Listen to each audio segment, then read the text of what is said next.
सबसे पहले आप सभी को नमस्कार और जय श्री राम। मैं भी भागलपुर से हूँ और आज से लगभग 1 से 2 साल पहले मुझे इन कक्षाओं के बारे में कुछ भी ज्ञान नहीं था। हम लोग नॉर्मल चलते थे, दिन में उठे 8-9 बजे, कोई तो 8 बजे उठता है, 10 बजे खा लिया, रात में लेट से खाए और फिर बहुत सारी प्रॉब्लम्स होती थी। लेकिन जब मैं यहाँ इस कक्षा से जुड़ा तो दर्द के साथ मुझे ये जानने को मिला कि हमें क्यों सवेरे भोजन करना चाहिए और क्यों सूर्यास्त से पहले भोजन करना चाहिए। और इस कक्षा में जुड़ने के बाद मुझे ना सिर्फ भोजन के बारे में बल्कि धर्म के बारे में भी बहुत कुछ जानने को मिला। क्योंकि स्कूल में तो पहले हम सिर्फ इन वेदों के नाम जानते थे, लेकिन इनमें क्या है ये हमें कोई नहीं बताता था। सिर्फ वेद के नाम याद कर लिए, रट लिए और एग्जाम में लिखकर पास हो गए।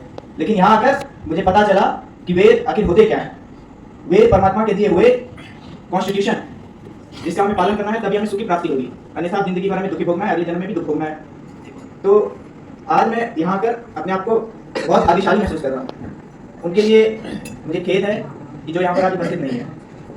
और अगर मैं अपने घर की बात करूँ तो मेरे घर में काफ़ी लोग हैं जो मांस का सेवन करते हैं। तो मैं उन्हें कहता हूँ कि आप क्यों मांस खाते हो, किसी निर्जीव की हत्या करनी क्यों जरूरी है। तो वो लोग कहते हैं कि स्वाद और प्रोटीन। तो मैंने कहा प्रोटीन और भी चीज़ों में होता है, वो खा लो। लेकिन कोई बात मानने को तैयार नहीं है। लेकिन आज यहाँ कक्षा करने के बाद मैं एक बार फिर से प्रण लेता हूँ कि मैं उनको एक बार फिर समझाऊंगा,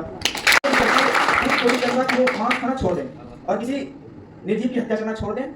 पहले मैं ये सोचता था कि ये जो बाबा हैं, जो अभी आपने फोटो दिखाई बाबा की, मैं नाम नहीं लूंगा, कि उनकी ये जो भाषण देते हैं वही सुनकर धर्म की प्राप्ति होगी, मोक्ष की प्राप्ति होगी। लेकिन आज यहाँ पता चला कि वो तो हमारा मोक्ष का टिकट काट रहे हैं पैसे लेकर के। और असली मोक्ष तो वेदों को पढ़कर, ऋषियों को पढ़कर ज्ञान मिलेगा, उससे हमें मोक्ष मिलेगा।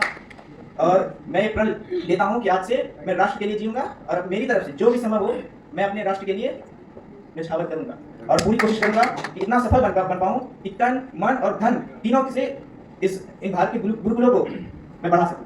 धन्यवाद। सहस्रशीर्षा पुरुषाः सहस्राक्ष सहस्रपाद